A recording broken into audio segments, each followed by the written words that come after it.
Byron's father in your series says that his that Byron says that his father, you know, told him that a good cop would be methodical, thorough, and dependable. And he himself, you know, as a second generation cop, uh, seems to apply that standard to the people with whom he works and who he encounters in the course of his investigations. Could you talk a bit about this? That in terms of how it influences your series? I mean, is it because he has issues? I mean, you know, Yes, yes, and, yes, he but at does. the same time, he has the standard that he's applying.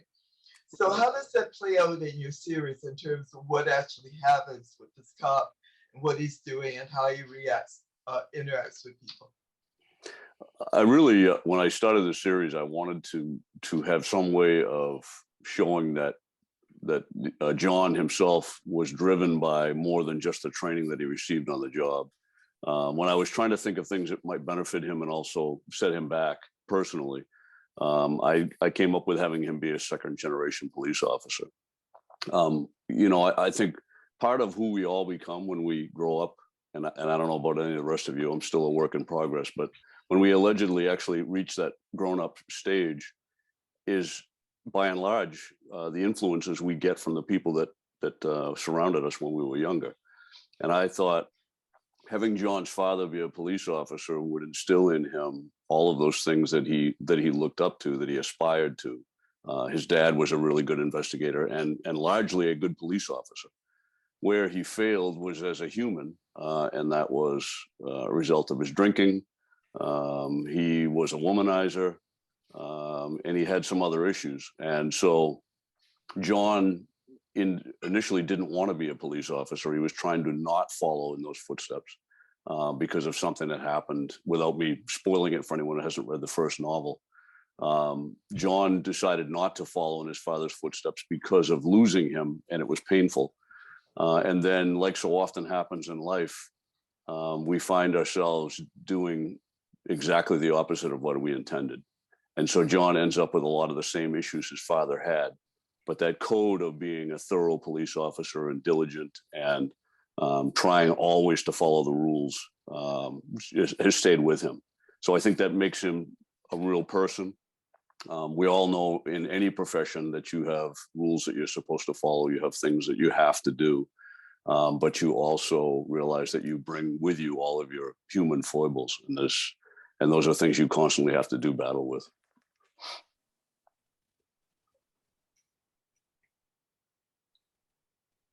Sorry, I was moving to the side because my dog is barking. I'm happy. So he was trying to get that kid. Yeah, so that so when you're dealing with this, I mean, you're actually you have an officer who's dealing with fairly gritty crimes, and so in terms of the other officers he's working with, he has a female officer, and he sees her as very competent. Could you talk for a moment about the officers you perceive as incompetent in terms of what they do and how they carry this out?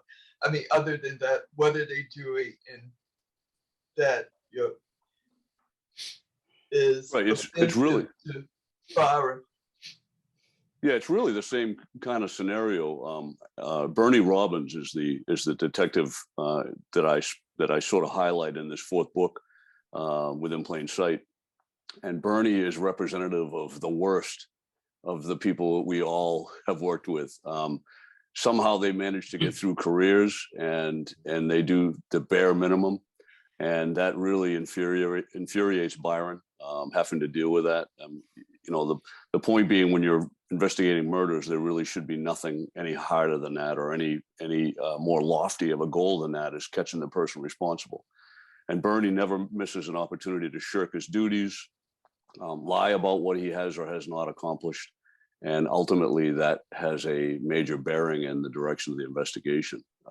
And I wanted to put that in there because I knew that a lot of my coworkers and any of us that have done whatever in a business know that we're unfortunately paid exactly the same as the least likely and least talented people that we work with.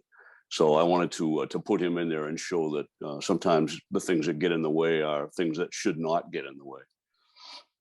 Yeah, I was thinking about that as because I did some ride-alongs with female police officers, and the fact that you have a female officer and she's very competent, and then you have this other officer who is less so in many Right. ways.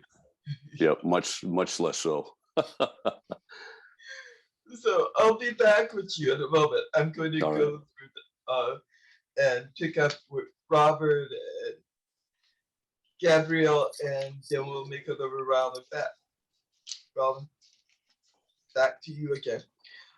So Robert, you have a long career, and you were a police officer, became a lawyer. So when you look at this in terms of how this affects your writing, how do these two very different careers in terms of what you're doing, both in the criminal justice system, but from different sides, how does this play into the writing, the books you've written, the novel stories you've done? Well, it goes back to why I became a policeman, New York City policeman, because my Irish grandmother told me to do it when I came out of the army. I was unemployed. And as she said, it's a steady job. You get a pension, mommy, join up, which I did. I never regretted it, actually. I suspect that I became a cop for the stories. I became a cop for the adventure, the excitement, the people I would meet, and I wasn't disappointed. I left as a lieutenant. I could have stayed and probably gone to higher rank, but you had to spend the rest of your life doing that. I had become a lawyer, going to night school at Fordham Law School when I was a young cop. So I wanted to try lawyering. So I left after 20 years, and the stories that still animate me, and they were the basis of the two novels I wrote, the mysteries that are called police procedurals. One was based on the I forget the name of the defendant. I don't know. I can't. It's a famous name. There's Amadou Diallo and the other defendant who was sodomized in a police station in Brooklyn, and the feds got involved, and a policeman named Volpe was eventually pled guilty and got 30 years. But what interested me for my first novel was police officer Schwartz, who was accused of standing guard outside the men's room when it happened and denied it from the first. And he ended up spending 5 years in prison for perjury. And there are many people who believed he wasn't guilty, that it wasn't he. So what happens when a guy like Schwartz does his 5 years and gets out of jail? That's the basis of the first novel called Bodies in Winter. The second novel was The Cold Room, which was really, I was fascinated by the story and the news of a domestic servant from the Middle East somewhere, and she was working in the Saudi embassy until she jumped out the window to escape. In effect, she was a slave. It was all about domestic slavery. So the second novel is about a Chechen white slaver who runs a domestic slavery gang in New York City. In both novels, New York City is a major character in the books. I go to neighborhoods all over Brooklyn, Queens, and Manhattan, Central Park, and for actions that take place in the book. Because I'm a New Yorker, born there. And Yeah, I only want to come back to you about that setting because I read your introduction to your anthology, and you really do a tour of the city of New York as you're providing the introduction to the short stories. I love New York. Unfortunately, it doesn't exist anymore. The one I remember, it exists in my memory. I have no desire to go back. Albany does me just fine. But Gabriel, we're going to be talking about your historical settings in a bit, but I just want to ask you a question about how you decided to write historicals as opposed to other types of books. Because I know in one of your interviews, you talked about the fact that you see it gives you some distance writing historicals as opposed to writing books set in the present. So could you comment a bit on that just in terms of Sure. I started writing historicals because I always enjoyed history. And as you mentioned, you have a little bit of distance with historicals. You don't necessarily fall into the traps of having to deal with technology because that's always changing. So sometimes when you're writing in the past, it also makes the research a lot easier. Now, when I do research, I try to have my imagination run a little wild in a sense, like, let's say I look at older magazines, because I want to get a sense of the fashion. I go by that and how I react to it, but I also try to make sure that I'm not reacting from a very modern perception, because, mores and opinions were a lot different. What people considered risque was a lot different. In fact, what we consider conservative today might be scandalous in the past, like skirt lengths, different colors, lipstick, makeup. But I always enjoyed history because I found that after I left school, I realized that not everybody's understanding of history is standard. And by that, I mean that there were gaps in my education where we glossed over things. And there's also a lot of dark corridors in history where I think they were glossed over. For example, in school, we never, at least in my school, we never covered the labor history in the 1930s, which I thought was fascinating. We certainly, now I'm giving away my age here, but we didn't cover contributions by African-American authors, scientists, engineers. Certainly no one talked about gay writers or pioneers. So those hidden aspects of history I thought were interesting and also were great source material to write about, whether it was short stories or novels. So I just tried to walk through the history and have fun with it and come up with something where I hope people learn something that they didn't know. But at the same time, I don't want to be preaching to them. I want them to be entertained by what they're reading, and hopefully they are. I hope I answered the question. Yeah, we'll come back to you to talk about your use of social issues in your writing, because I know that comes up in several books. But I want to circle back around to Bruce, and then we'll come back. So Bruce, and feel free to jump in either as I'm talking to each of you. If the others would like to join in, feel free to do that. But Bruce, you made a really interesting comment. I couldn't resist coming back to this. You said Stephen King's Salem's Lot scared the hell out of me and made me want to be a writer. So how did you get from horror to police procedure? Was it horror was too horrible to deal with? Or?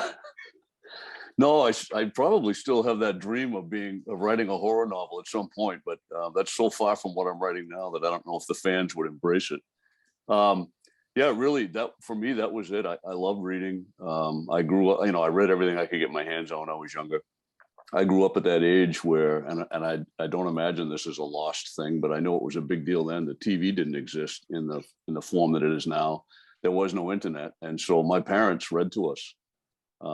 Every night, my mom and my dad, depending on which one was home, would read to us. And when I say us, my brother and my sister, and so that became part of my life. Even the teachers in school after lunch there was a 45-minute period set aside where in, like, I think second, third grade, they read to us. That's how I actually got Charlie and the Chocolate Factory. It was read to me by my teacher. So I think I had a very vivid imagination already. And when I was either 11 or 12, my dad gave the okay for me to read Salem's Lot against my And when mother's you were wishes. 11 or 12? That's way too young.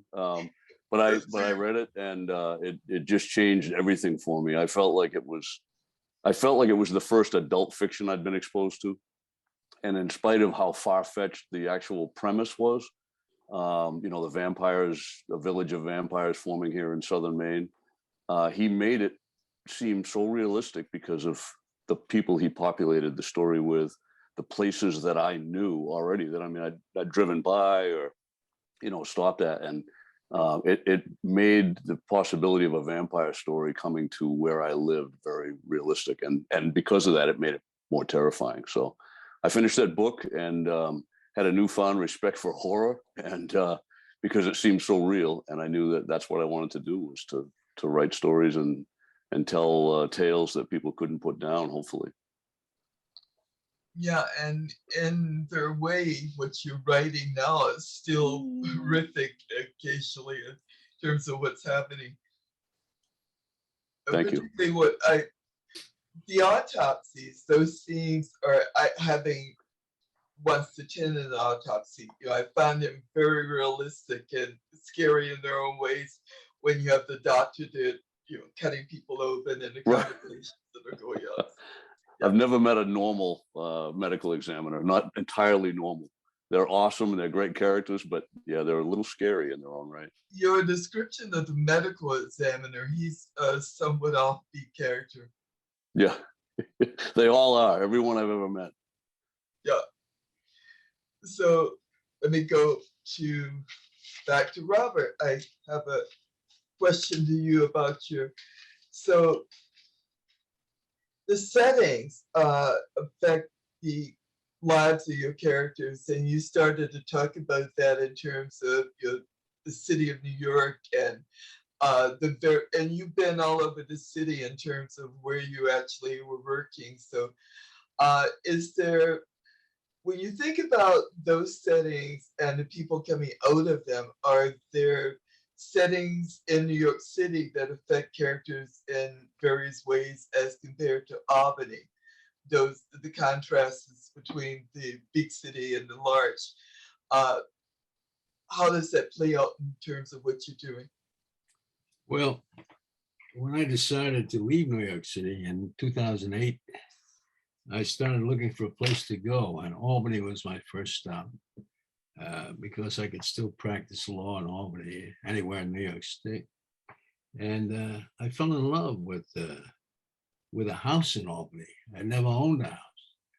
I owned an apartment in Queens, and it was a 3-level townhouse in downtown Albany, built in 1871, and had been maintained by all of its owners before. And as you walked in the ground floor, you walked right out to a garden. And decided then and there that Albany was for me.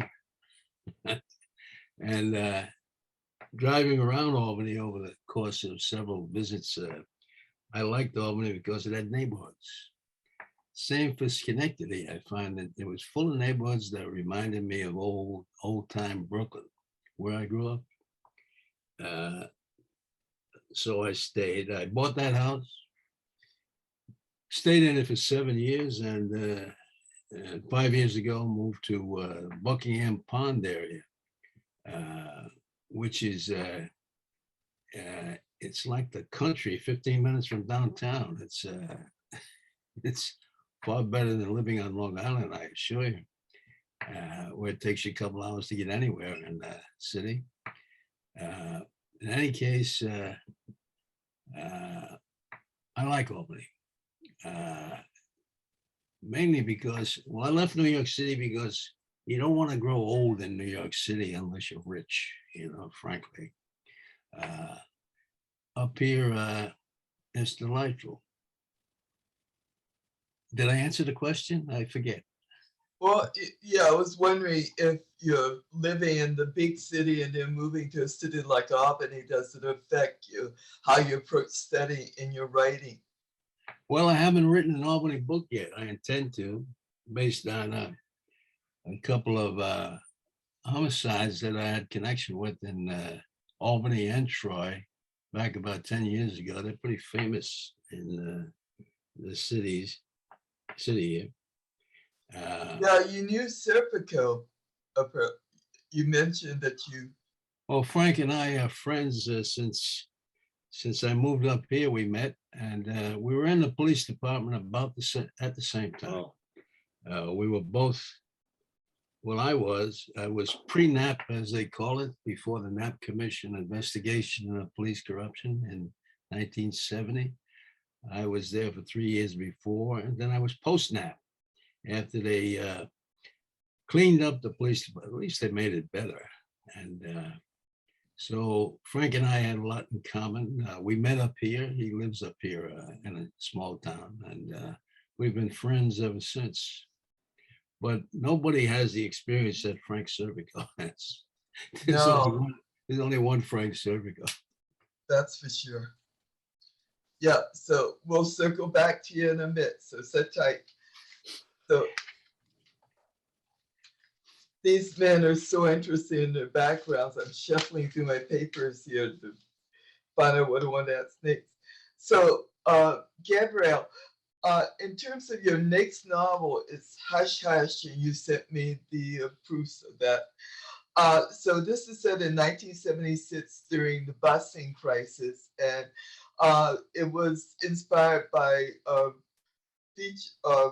fictionalized version of a real murder case, and you drew on the nonfiction exploration of the combat zone in Boston. So how do you, when you're writing your novels and you're inspired by these true crimes and about real life communities, how do you fictionalize that so that you're dealing with it in a way that gets to the social issues that you're interested in and does what you want to do, but without going into the real life events too deeply?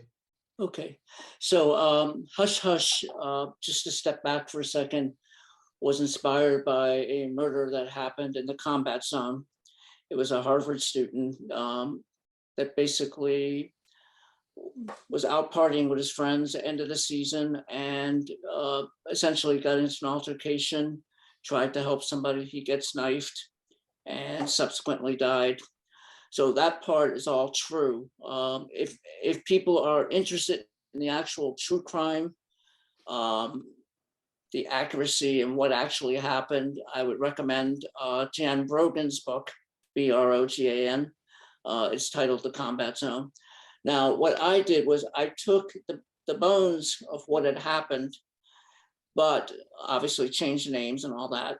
But I took the motivation and some of the details in a different direction. I still kept the inherent racism of the case. In real life, there were 3 African-American men that were arrested and tried. The significance of the case was that later on, the conviction was overturned because the DA had systematically excluded Black jurors.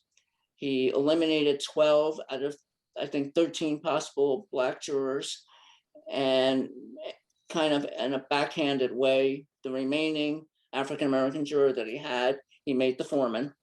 So he basically said, I wasn't racist. I made the guy a foreman. When it came to the adjudication of the trial, on the first round, all three defendants were sentenced to life. In reality, as time went on and there was more exploration of the case, they found out that one of the people was the one that actually did the murder. The two just happened to be there. So he eventually got 20 years manslaughter because things were kind of a little bit muddy on how the details worked out. What I did in Hush Hush was I made it so that Shane's client is the father of the defendant who has already been convicted. So I didn't want to get caught up in the details of what actually happened. I kind of started off as after the fact. He's in jail. His father is trying to get his son out. There's some history between the father and son, and Shane is trying to figure out in retrospect what actually had happened. And he finds out that basically this guy got a raw deal. The other two defendants flipped, to save themselves. They finger him and he gets put away. So the case kind of, goes through how Shane tries to clear it up. He eventually finds out there was another witness. That is not something that happened in real life. That was fictionalized. We get an element of the friends of the defendant, the victim. There's a little bit of a gay subplot. So I deal with that. I'm trying not to give too much away, but essentially this is a story where Shane's trying to get somebody out who's wrongfully convicted. He shows the corruption in the judicial system. He's got his own baggage with the police department because he's a former police officer. So he's dealing with people that have, a vendetta against him because, like Frank Serpico, Shane had testified to corruption and a murder that he had witnessed. And basically, it was dirty cops. So that's how he became a PI. Hope I answered the question. Yeah, and that brings me to something a question I want to pose to all three of you. So how do you deal with social issues in your books? Do you feel it's important to deal with things like police corruption and police community encounters, where things go wrong and police are accused and, the things that are in the news right now? And I know from a historical point of view, you can avoid some things, but you're dealing with other things that were relevant at the time. So how do you deal with social issues? Do they have a place in what you're writing? Do you set out when you're writing your books to deal with those issues? I do feel they have a place, but it's a fine line between writing something and you don't want to be preaching to the reader. So what I try to do is I try to give create a scene where the reader hopefully can infer and see based on what's happening, what's wrong with the situation. And in many ways, sometimes those situations can be still seen today. For example, in the second chapter of Hush Hush, Shane is on the fence about taking the case. He has a girlfriend who really is not approving of his former life. He's got job security. So in the second chapter, he goes out for breakfast, and it's an actual place here in the South End. It's been around since the 1920s. It's kind of an open window, not open window, but you can see through the window. It's a sandwich place, breakfast place. Both cops go there, regular people go there. And like I said, it's been there since the 20s. And he witnesses a guy, a black man, come double park. He's out to, run into the sandwich shop to get his breakfast. And a police car, rolls up, and the reader's thinking, oh, okay, the cops are there because this guy double parked. But it snowballs, and the dialogue, the exchange between the two cops and the driver is all subtext. you become acutely aware that this guy knows, because he's Black and the officers are white, he knows he has to behave a certain way so he doesn't give them ammunition for them to escalate. And as I said, it's not preaching, but hopefully people can see it for what it is. It's wrong. We know that it sometimes happens today. The other thing I want people to realize is, as bad as the 70s were for women, gay people, people of color, I hope they see how much better we are today than they were then. And you see that in the attitudes in Hush Hush, where language is used in a very powerful way. It was something that had made me nervous as a writer, but I felt that it was accurate to the time period. But it's also the subtle things. It's like when you're writing a historical in the 50s, you don't have to say it's overtly racist. The way you can do it as a writer is walking into a room and realizing that all the servants, waiters and waitresses, the line cook and all that, they're all African Americans. Everybody else is white. It's the servant and the customer, dynamic. Other attitudes, and this comes up with Shane's girlfriend. She's a lawyer. She works at a law firm where there are other women that are secretaries, but she's still treated as inferior. In fact, some of her colleagues, leave her nasty messages. They give her their lunch orders, even though she's a lawyer and she's technically their colleague. These are all things that happened in the 70s. I'm sure happened well into the 80s. So I think those small details, I hope, paint the picture. We'll come back to J. Edgar Hoover shortly, but so Bruce, how do you handle social issues, or do they have a place in terms of what you're doing? I do. I think they're present in all the books. But, the goal here when I started doing this was not to pull punches and to try and depict these police officers as realistically as I could. As we had talked about before with Bernie, there are bad and good police officers, like there are bad and good people in any business. One of my favorite police officers to hate in this series is Sergeant Crosby. And he has a racist streak. He has a bigger opinion of himself than anyone else, including me. If this thing goes on long enough, Crosby hopefully will get his. But generally, there's more of a subtlety to the things that I address in these books. I think the only one that really took that head on was the third book in the series, which was Beyond the Truth. And like every story, for me, it started with a what if. And I like the idea that not everybody who is bad is motivated by something bad, but they can do bad things. And not everything is exactly the way you imagine from an outsider's perspective. I think we fall prey to that on a daily basis, thanks to social media and instant news and 24-hour news cycles. And sometimes it isn't until a week later or a year later you find out that what you thought you knew about something is entirely different from reality.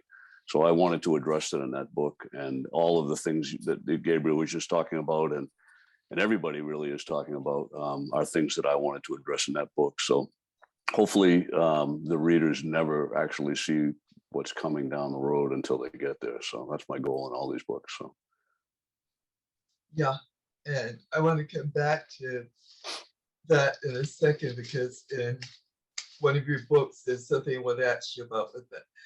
So, Robert, what about you and social issues? You're a lawyer as well. So, how does I haven't gotten to lawyer stuff yet, since I've only written 2 books in the series. But I deal with it when it's part of the plot, when it figures into the motivations for the characters. In the first book, Bodies in Winter, the blue wall of silence is a big character. Also, the innate discrimination against women cops is in that book. The characters are two detectives, a team, Detective Harry Corbin and his partner Adele Bentibi. Now, Adele is what would be described as a pushy broad. She's concerned about justice and doing the right thing. And Harry is a get along with everybody guy who is a very good detective, and he's beloved by his fellow workers. But they don't like Adele, and he's presented with a choice along the way of support his partner or not be the beloved detective of the rest of his of the precinct, and he makes those decisions. That's the woman part. The blue wall of silence is it's not surprising. I mean, if you're in combat in the military, the only people you pay attention to are the guys you're in combat with, your partners, just like police. They count on their partners to back them up to save their lives sometimes. And the enemy to all street cops is the politicians, and the most serious enemy is police commanders who are essentially politicians. And so the only defense you have against those politicians is the men you work with. So none of it is surprising. In the first book, we're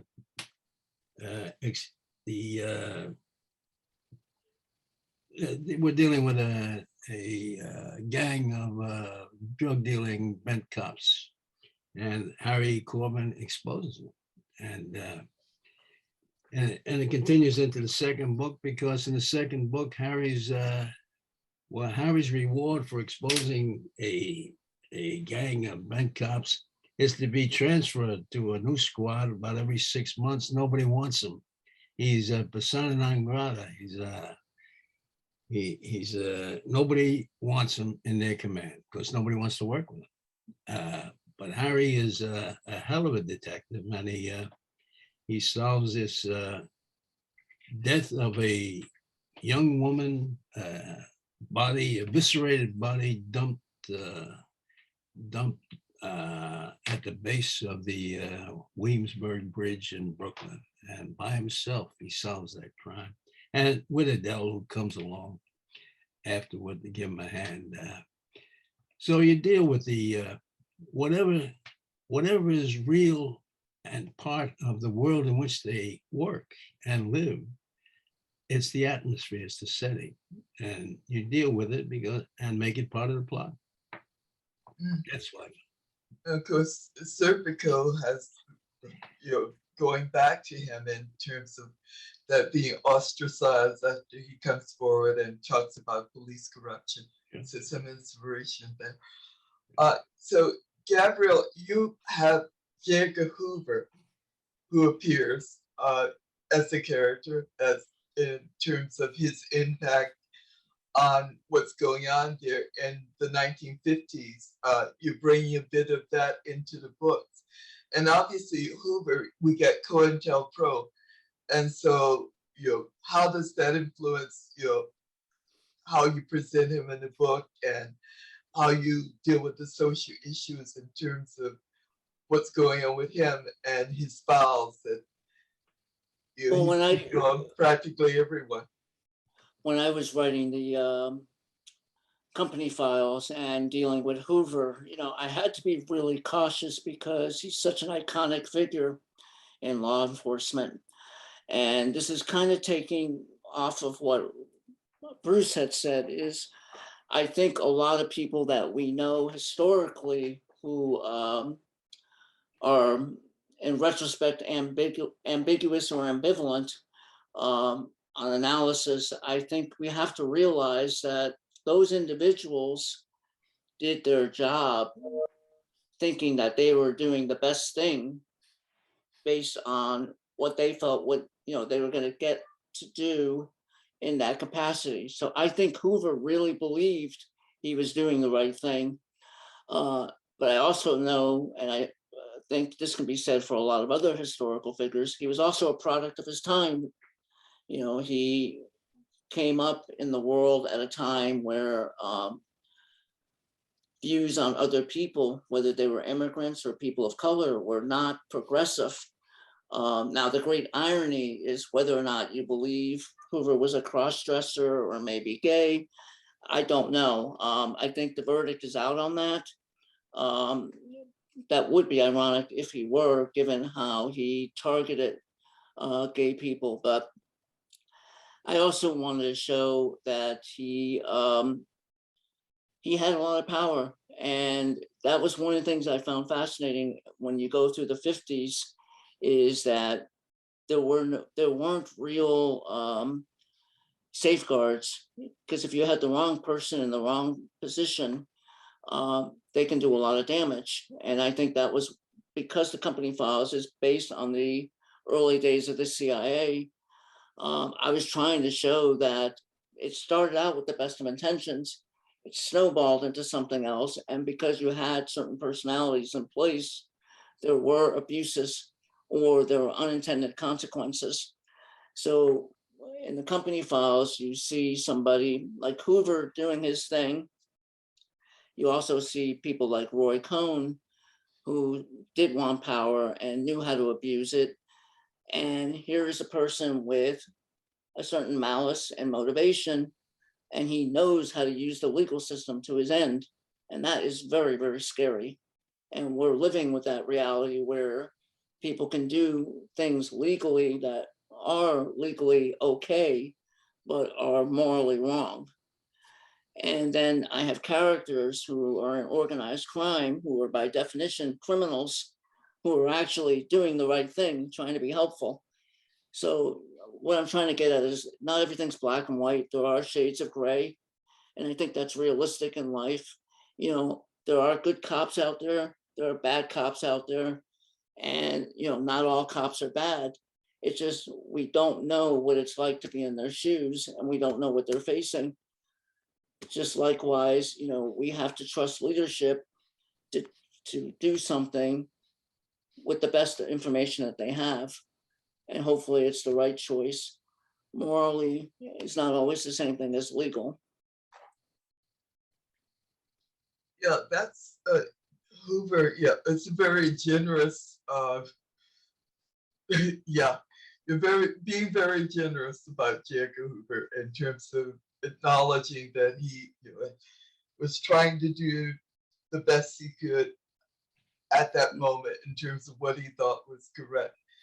And I guess in terms of your characters, if you're looking at three-dimensional characters, you're assuming that they themselves see themselves as doing the right things, as not being necessarily bad people. Right, Bruce? Right, Rob? Yes.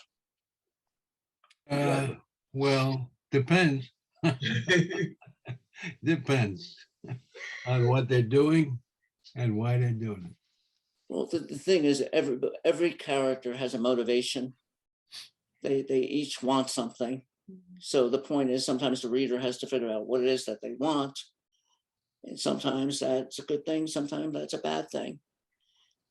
I think the reader depends on me to tell them. Yeah. What's that?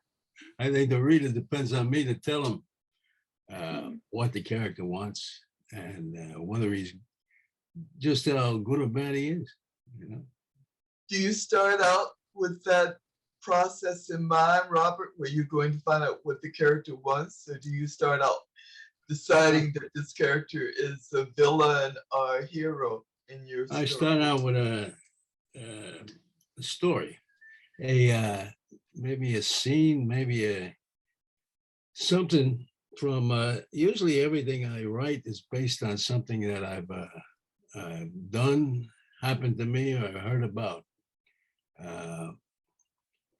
and I just see where it goes. I'm very proud of one villain that I created in the first book, Detective Potter.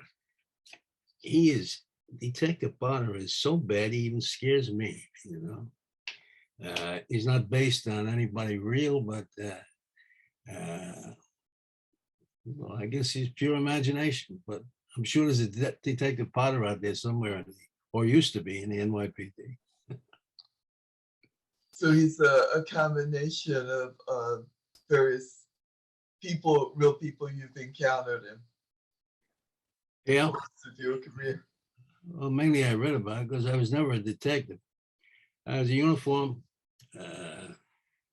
cop all the way up through patrol sergeant, lieutenant, and the only time I worked in plain clothes was at precincts. I was in charge of precinct plainclothes units in Brooklyn and Manhattan.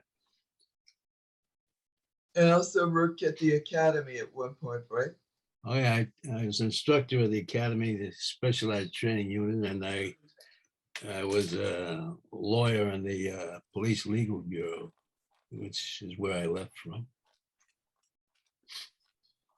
So yeah, and I'm going to come back to that because I want to pick up on that in a moment. But so going back to Bruce, in terms of your setting, you're writing about Portland, Maine. And so you actually give the address of a police precinct. Is that the real address? I mean, because you, at one point you said you don't want to write about events that actually happen, and you're trying to stay away from that, but you're dealing with setting. And so when you give the address of a precinct, do you have people turning up looking for that? I mean, are you misleading us when you're giving the address, or is that a real, can we No, actually? that's real. 109 is what we referred to it as. 109 Middle Street is the physical address, and it's just called 109. I've made a point of using real locations for things where it made sense. If you have a house on some street on, let's say out in Deering on Acadia Street, I'm not going to use your house number for something bad because people will turn up looking for that. But Yeah, they used to do that in Dragnet when they would come looking for Joe Friday, Right. No, I mean, I occasionally will make up a business or a location where I'm trying to protect something like that. But for the most part, no, I try to use, physical landmarks, especially from a historical perspective that people would know. Like Bob had mentioned, I wanted to put in there a way of making Portland a character because I felt like it was more than just a place to set this series. It's really, Portland is who John Byron is. I mean, he grew up there on Munjoy Hill, and like I say, his father was a police officer before him. So what that allowed me to do by having a second generation cop is, you've got 40 to 45 years worth of memories and times that John's dad worked in Portland, where Portland is a different city than it is right now for John. So it allowed me to put in a lot of different things, talk about the changes, that he had seen in the city, gentrification in neighborhoods that don't exist anymore.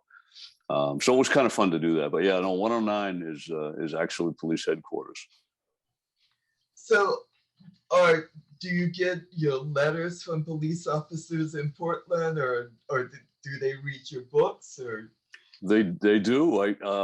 Probably the furthest away that I've had was Australia, and I got an email telling me how much they love the series and how like things are in their law enforcement world as they are in John Byron's, which I found very telling. It shows you that people are people no matter where you go, and I think the job is universal, the things that you deal with. So it's nice to know that he's dealing with the same problems that we are.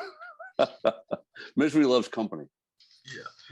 I see we have some questions, so I'm going to stop right here and let the audience get in, and then I'll come back later if we have more time. So could someone read us the questions from the chat room? I saw a message, so okay.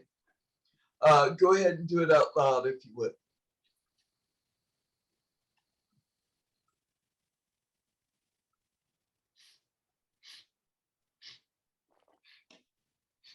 Erin, I gave you permission to, I've turned on your mic. You can ask your question.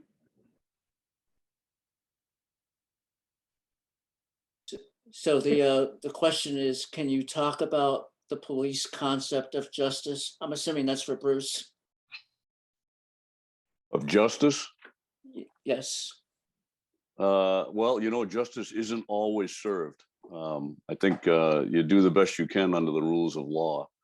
There's a lot of people that unfortunately get away with crimes, even if they're tried or arrested. And there are people occasionally that get charged with things that didn't actually do them. So I think the best you can do is try to do a hell of a lot less harm than you do good in any career. There's only so many things you can control. I know bad guys got away with things during my career, and there are cases still unsolved that were homicides that still leave a scar, a nasty scar. But there's only so much you can do in that regard. I wish prosecutors were more concerned about doing the right thing than getting reelected. Well, it's true of all the politicians. They frequently won't prosecute a case if they're not absolutely convinced they're going to win. Now, there's something wrong with that because a lot of bad guys walk away for that reason. I second that. Gabriel, what do you believe about justice as a concept? I think sometimes justice is what you pay for, in terms of some clients having the money to be able to afford the best legal representation. If I were to be cynical, I would say sometimes the justice is not necessarily what happens in the courtroom, but out on the street. Oh, I'll leave that to your imagination. okay. That's We also Yeah. have another question from Kate. She says here, Bruce, I hope there are more John Byron books in the works. Can you give us some hints? Well, that's a long story, but suffice to say that I am shelving the current Byron, which would be Byron 5, and I am working on I think Paula told me I was supposed to tell you a kick-ass standalone. So I am working on a thriller, but it is outside of the Byron series. So I have to ask for patience from my readers. Hopefully you'll enjoy this as much as you enjoy the Byron series. Any other questions, witty in chat?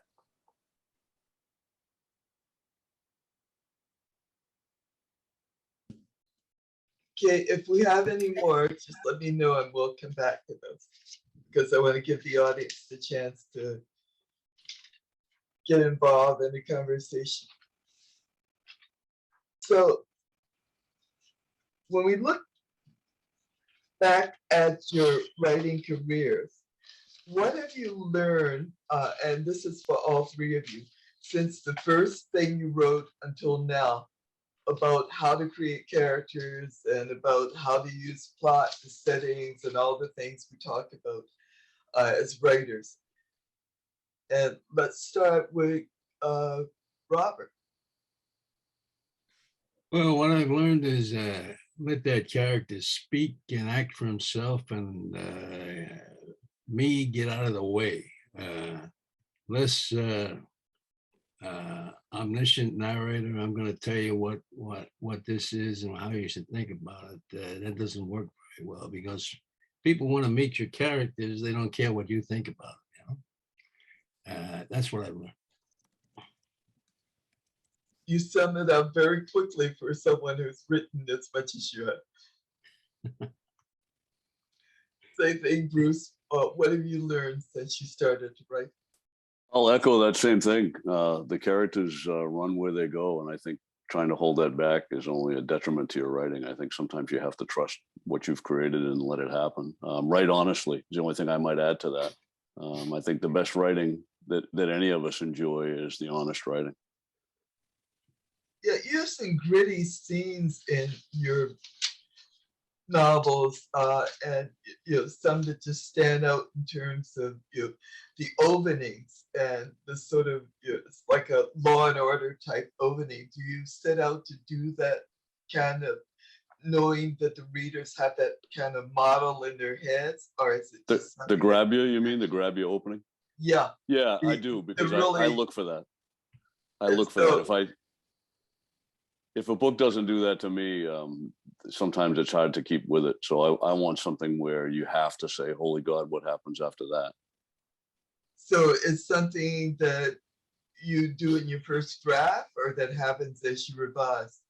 No, it usually starts. I usually write the opening scene as the first thing, and then I try to figure out where I want it to go from there. But I know where I want the thing to start, and if I can write it in such a way where it might allow you to mislead yourself about what you're reading happening, that's even better, because now I have a whole book to unravel that.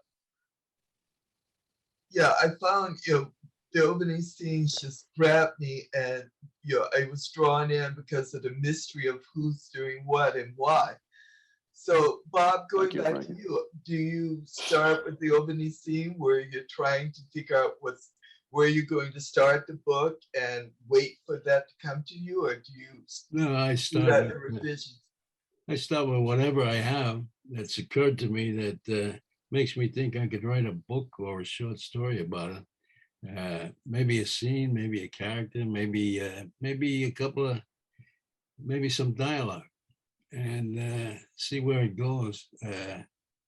I don't. I'm not much of a pre-planner. While I'm writing, I'll have to stop and see and see what comes next along the way. But that's about as much planning goes into it. Hi, I don't want to interrupt because everybody's enjoying this, but I have to. This has really been a tremendously insightful panel. This is, you give us a glimpse into a world we don't know. So your expertise is wonderful for us. Thank you so much. I think we've answered the questions in the chat. Thank you, Frankie, for moderating, Gabriel, Bruce, Bob.